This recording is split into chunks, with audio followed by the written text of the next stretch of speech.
Вітаю, час новин на АТР. Сьогодні 4 травня, середа, це 797-й день анексії Криму.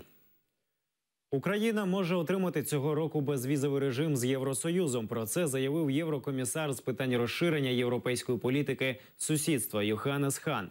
Він підкреслив, що разом з Україною, Грузія і Косово виконали ряд умов, поставлених Єврокомісією, і тепер ці країни очікують скасування віз. Конечно, еще нужно политическое решение, но в отношении соответствия стандартам они сделали все необходимое. Мне хорошо известно о тех вызовах, перед которыми оказалась Украина. Идет вооруженный конфликт, 1,5 миллиона перемещенных лиц, большие экономические проблемы. Все это немалый вызов для правительства Украины. Залишити під вартою до 23 липня. Сьогодні у Київському районному суді окупованого Сімферополя відбулося чергове судове засідання по продовженню строків тримання під вартою Муеддіна Алівапова, обвинуваченого в підпалах автомобілів. Муеддін з 23 січня перебуває під арештом в СІЗО, але кількість підпалів після його арешту збільшилася вдвоє. І по цій ж справі був заарештований мешканець Челябінська, який зізнався у скоєнні злочину.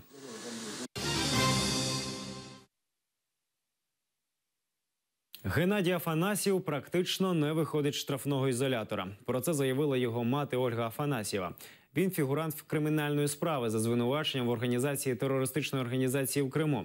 Афанасьєв засуджений в Росії до 7 років у колонії суворого режиму. Нещодавно він підписав документи на екстрадицію. Я получила письмо, в котором он сказал, что он подписал документы 15 апреля. Он очень боялся подписывать документы без адвокатов и там, без связи какой-то. То есть мы ему ничего не говорили об этом, что вполне возможно, что он будет эти документы подписывать. Но он их подписал, потому что сказали, что если ты не подпишешь, то значит ты отказываешься. Гена находится в очень плохих условиях, над ним просто издеваются, он практически не выходит из штрафного изолятора.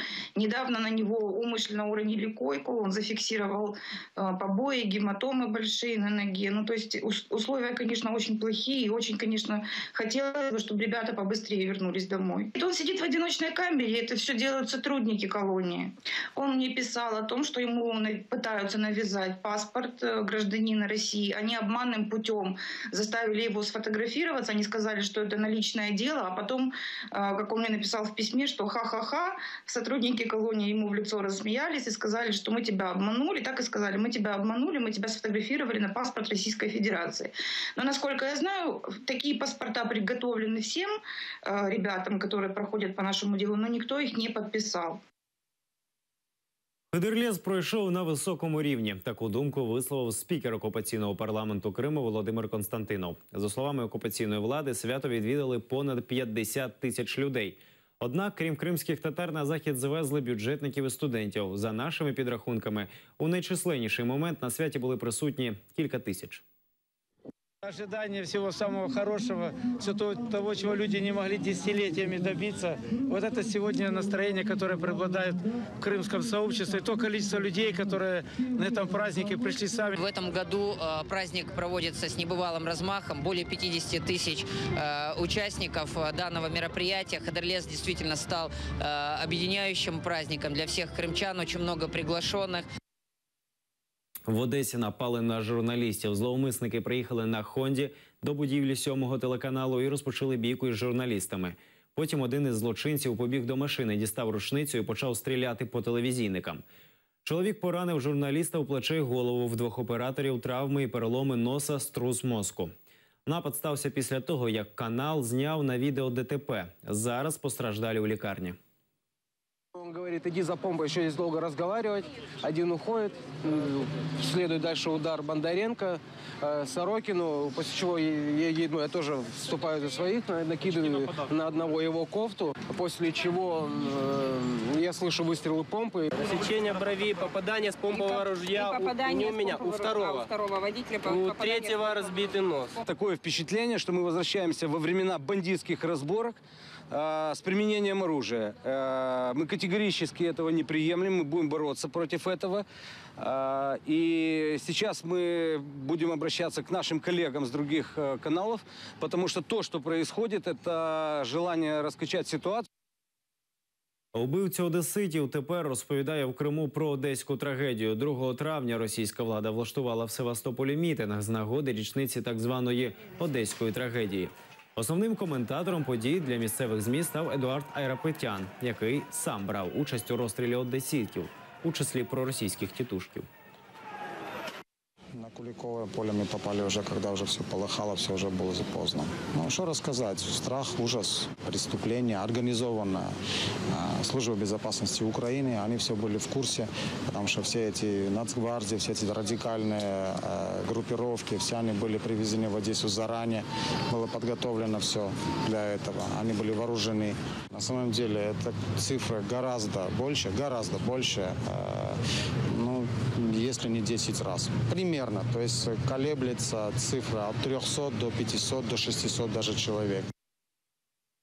Севастопольські активісти за свій кошт рятують 50-річні кипариси у Дінопарку. 26 квітня на території за будівельним парканом, який влада міста не раз пропонувала прибрати, почали викопувати півстолітні дерева. Першими за кипариси заступилися мешканці найближчих будинків. Але цього разу дерева все ж таки викопали, явно порушивши всі норми. Огромная траншея, были повреждены корни, возможно, не знаю, специально, чтобы их уничтожить, потому что после такого вряд ли, вот вы видите здесь своими глазами, что вряд ли кипарис может выжить, когда у него перебита такая корневая. Вроде как пересадка, вроде бы как законно, но правоустанавливающих документов на это нет. В общем, надо теперь это дело спасать. Сейчас будем зарывать, поливать водой. 26 апреля было совершено покушение на эту очаровательную кипарисовую аллею. Были перерезаны корни нескольких деревьев. Скорее всего, они погибнут. Поэтому сегодня мы решили посадить на замену несколько молодых саженцев. Мы хотим подчеркнуть то, что эта кипарисовая аллея является ценностью. Это на территории без кипарисовой аллеи не будет парка. Важно не только сохранять, но и развивать. Поэтому мы сажаем новые деревья. У Криму обвалився в море мис Хамелеон. Про це свідчить відео депутата Ялтинської окупаційної міської ради Сергія Єфанова, яке він виклав у Фейсбук. Обваленню передував сильний тріск, який змусив очевидців дістати мобільні телефони. Місце, за словами депутата, популярне серед туристів, але в момент обвалу там нікого не було. Я повністю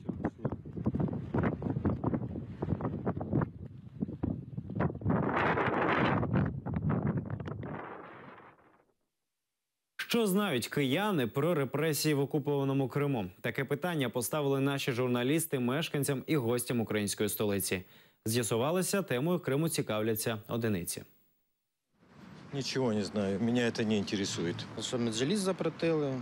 Знаем, что репрессируют и сейчас, и в 44-м. Ничего не знаем. Знать не хотим. Ущемляют этих крымских татар, украинцев. В общем-то, ну, неправильно себя люди ведут. Крымчан гнобили, до войны вывозили эшелонами. Но сейчас то же самое продолжается. Честно говоря, ничего. Со стороны России тоже идут очень сильные ущемления и языка, и обычаев, и вот мечети закрывают. Меджлис тоже как бы уже признан организацией вне закона. Тот, кто иначе мыслит, там, душат их. Подлецы россияне. Подлецы, ну, как бы этим, наверное, много сказано. Нет, не знаю. Каждый год езжу в Крым, вижу, как там относятся просто к людям, те, которые инакомыслящие, вот, в частности, татары, крымские татары. Вот, поэтому это больная тема для меня. Знаю, что живут там знакомые, родственники, и никто не жалуется, в принципе. Уже позапутывались, что там вообще происходит. Но это что-то ужасное. Меджлис запретили. Ну, говорят, что исчезают там люди какие-то. А там есть репрессии? Знаю, что не все там спокойно и свободно, как на Украине. Ничего, мне некогда смотреть телевизор. Людей жалко, мордуют их там, бедных. У меня много знакомых, которые переехали оттуда, побросали дома и автомобили, и, к сожалению, нет возможности не забрать ничего, семьями повыезжали. Все плохо у них. Звичайно, йдуть утиски кримських татар, наскільки мені відомо, тому що їх зараз пресують в основному на наявність якоїсь нібито забороненої літератури, нібито про підрив там відділення від теперішньої Російської Федерації. Тобто, вони почуваються зараз дуже дискомфортно. Наразі це всі новини. Більше дізнавайтеся від Ільдара Курцейтова о 19:30. Будьте з нами. До побачення.